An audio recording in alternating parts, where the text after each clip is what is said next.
Now, ancient tribal societies selected special individuals to mediate between them and the spiritual or the other world of supernatural forces. With the Celtic tribes, the older practices developed into Druidism. The word Druid most likely comes from the Celtic root words Dru, meaning strong and great with knowledge. Modern scholars study them under the heading of shamanism.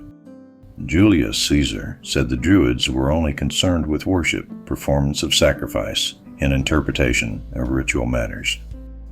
In Ireland, there were classifications with the so-called pagan priesthood, which carried to the centuries.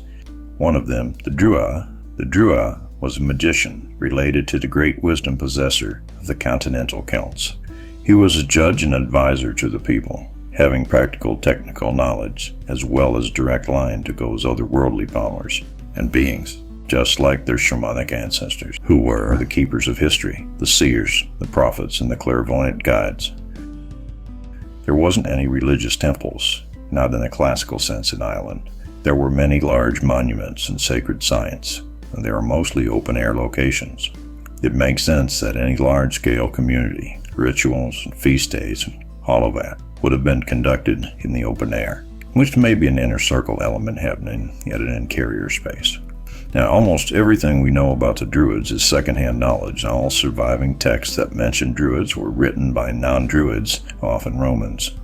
That poses a problem for modern-day historians who are trying to understand who the Druids were and how their role changed over time. Historians aren't quite sure when Druidism really began. The earliest written references to the Druids dates back to about 2,400 years, though Druidism likely goes back a little earlier than that. In a series of books collectively known as the Gallic Wars, Caesar wrote that the Druids engaged in things sacred, conduct public and private sacrifices, and interpret all matters of religion. In addition to performing religious duties, the Druids were often asked to settle disputes. If any crime had been perpetrated, if murder had been committed, if there had been any dispute about an inheritance, or if any boundaries, how to settle it. Caesar wrote they decree rewards and punishments. Caesar claims that the Druids prohibited their members from writing down their religious beliefs or teachings. He wrote that the Druids did not want their doctrines to be divulged among the masses of people, and wanted their members to memorize their beliefs and teachings, rather than to be able to let them up. Scholars are uncertain how widespread Druidism in the ancient world actually was. It certainly flourished in the British Isles and in Gaul. Caesar claimed that Druidism originally came from Britain, and that those who wished to study it in depth, they traveled there. This institution, supposed to have been devised in Britain, had been brought over from Gaul. And now those who desire to gain a more accurate knowledge of that system generally proceed to Britain for their purpose of studying. Now, Caesar also wrote, Druidism is often associated with a people known as the Celts.